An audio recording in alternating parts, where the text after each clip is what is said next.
Today on TimesCast, President Obama presents his deficit reduction plan, vowing to veto any plan that doesn't raise taxes on the rich. This is not class warfare.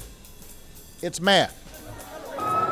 Violence in Yemen's capital continues into its second day, the worst since pro-democracy protests began in the spring.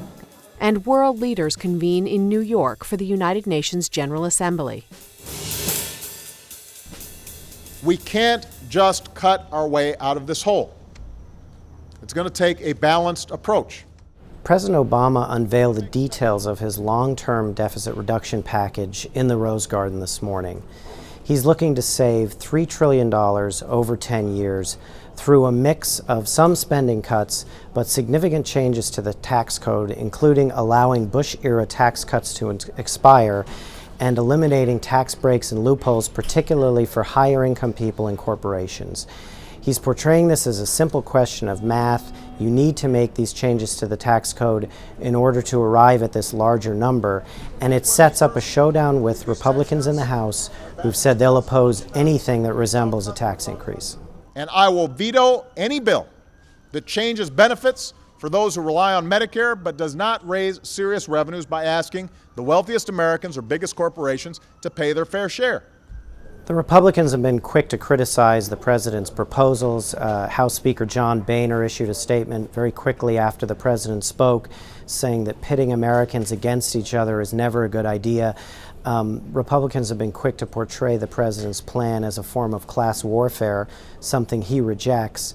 But we can see battle lines being set, and really it's a battle that's likely to carry all the way into the 2012 election, as President Obama presents one vision for the role of government in society and Republicans present a radically different one. He seems ready for this battle and less interested in compromise than he was during the summer, when he kept talking about hoping to reach a grand bargain with Republicans, a process that fell apart finally on the familiar issue of tax increases. Government security forces in Yemen's capital killed 20 pro-democracy protesters Monday in a second day of violence. This is Laura Kasanoff for the New York Times in Sana'a, Yemen. The Yemeni capital witnessed the worst violence that it's seen against protesters since March.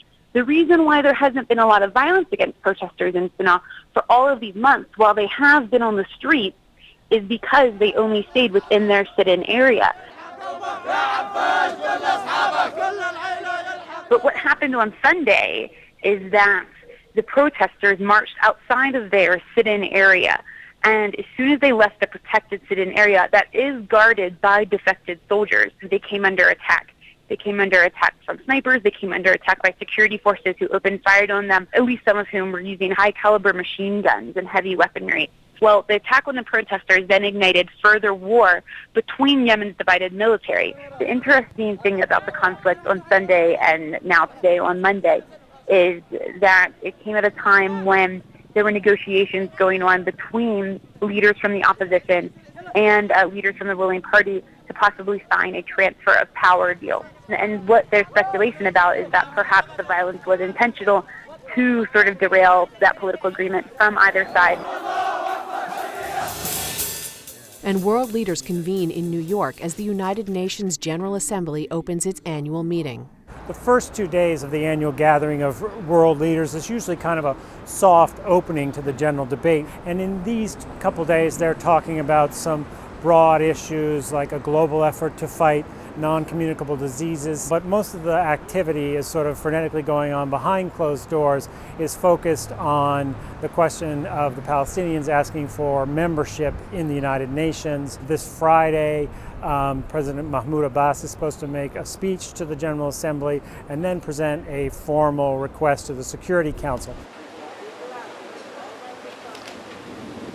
President Abbas arrived last night. This morning he had his first meeting with Ban Ki-moon, during which he announced his intention to go ahead with a request to the Security Council. That, of course, has the United States, the European Union, Russia, and the United Nations, who are trying to come up with a sort of negotiating plan for the Palestinians. They are all scrambling to try and make sure that that comes together before Friday. The Middle East has long been a focus of the United Nations in its 66-year history. The fight between the Israeli Palestinians goes back to them. And this year, again, it's giving some sense of excitement to the General Assembly because it's the first time in many years that it's had a focus, even if it's an old focus.